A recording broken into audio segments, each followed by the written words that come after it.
Everyone, welcome back to my channel Indian classes में आपका हार्दिक स्वागत है। तो हमारा चैप्टर फर्स्ट स्टार्ट हो गया था। इसमें हमने पार्ट 1 कवर कर लिया था। आज है हमारा पार्ट 2। मैंने खाद और उर्वरक तक पढ़ा दिया था। सिंचाई की हम कृषि पद्धतियाँ पढ़ रहे थे। तो सबसे पहले हमने मिट्टी तैयार की, फिर उसमें बीज को बोया, फिर उसके बाद उसमें खरपतवार था वो निकाला, खाद और उर्वरक का प्रयोग किया। ये सारी चीज़ें मैंने पार्ट 1 में कंप्लीट करवा दी हैं। तो आप पहले पार्ट 1 जाके देखना, फिर पार्ट 2 पे आना। तो आज का हमारा टॉपिक है फसल चक्रण। फसल चक्रण क्या होता है? जब एक फसल को एकांतर क्रम में बोया जाता है, जब एक फसल को एकांतर क्रम में मतलब स्टेप बाय स्टेप बोया जाता है तो उसे हम फसल चक्रण कहते हैं।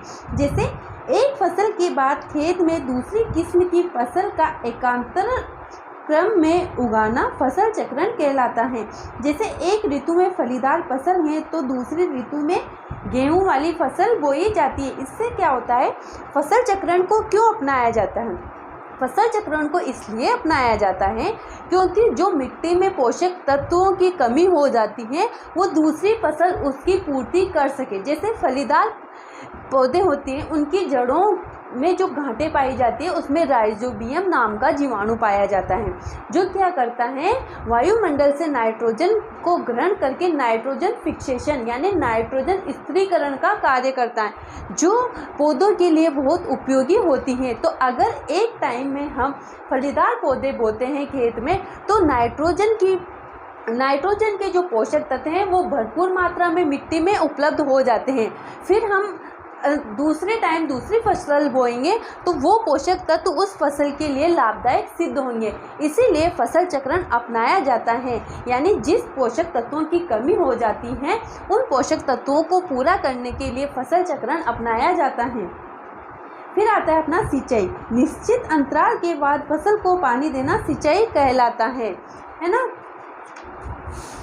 सिंचाई के स्रोत। अब सिंचाई के कौन से स्रोत हैं?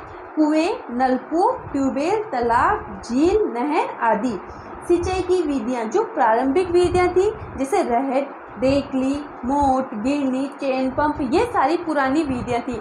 अभी जो आधुनिक विधियां हैं वो कौन से? छिड़काव तंत्र और ड्रिप तंत्र। फिर आता है अपना पांचवा खरपतवार। खरपतवार किसे कहते हैं? जब हम फसल को बोते हैं तो जो उनके साथ अवांछित पौधे उगाते हैं, फसल तो उगती है, उसके साथ जो बिना काम के जो पौधे होते हैं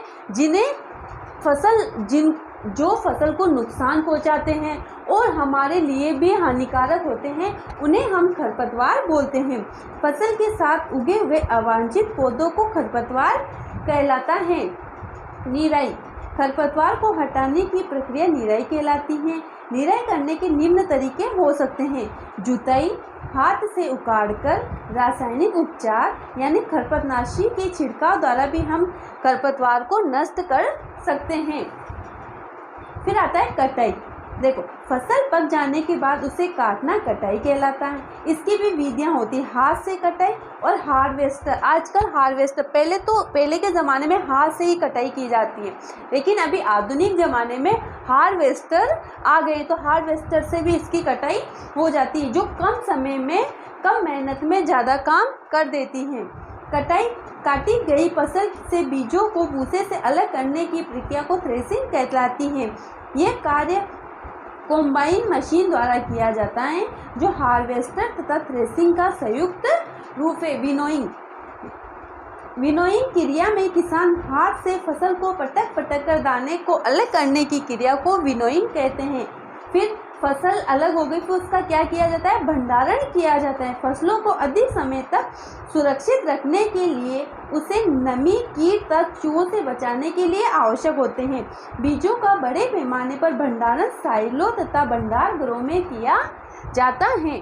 तो ये हमारा चैप्टर यही कंप्लीट हुआ। तो हमने सबसे पहले क्या पढ़ा था कि फसल क्या होती है।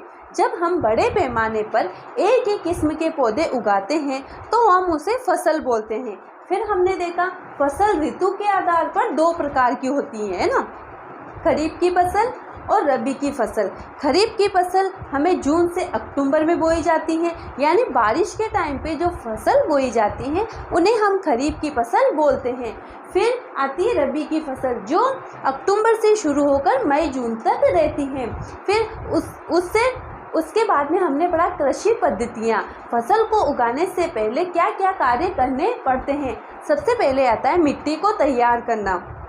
मिट्टी को तैयार क्यों किया जाता है? क्योंकि जब हम फसल को बोते हैं तो उनकी जड़ें अधिक गहराई तक जाएं।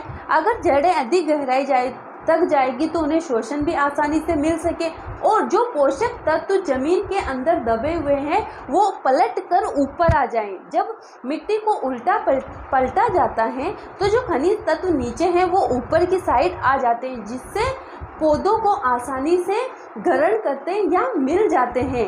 तो इसीलिए हम मिट्टी को तैयार करते हैं। फिर उसके बाद आता है हमारा बुआई, जिसमें बीजों को साफ और स्वस्थ बीजों का उपयोग किया जाता है। क्यों किया जाता है? क्योंकि अगर हम साफ और स्वस्थ बीजों का उपयोग करेंगे तो उत्पादन में अधिकता होगी। फिर आता है हमारा खाद और उर्वरक को दिया जाता है, ठीक है, क्योंकि जिन पोषक तत्वों की कमी मिट्टी में होती है उन तत्वों की कमी को कौन पूरी करता है? खाद और उर्वरक पूरा करता है। फिर आता है हमारा खरपतवार, फिर निराई, सिंचाई, फिर भंडारण। ये सारी चीज़ें हमने इस पार्ट में कवर कर ली हैं। तो ये आज हमारा फर्स्ट चैप्टर कंप्लीट हो गया है। अगली वीडियो में मैं आपको सेकंड चैप्टर कंप्लीट करवा दूंगी। Thank you. अगर वीडियो अच्छी लगी तो वीडियो को लाइक करना है, शेयर करना और कमेंट करना है। धन्यवाद।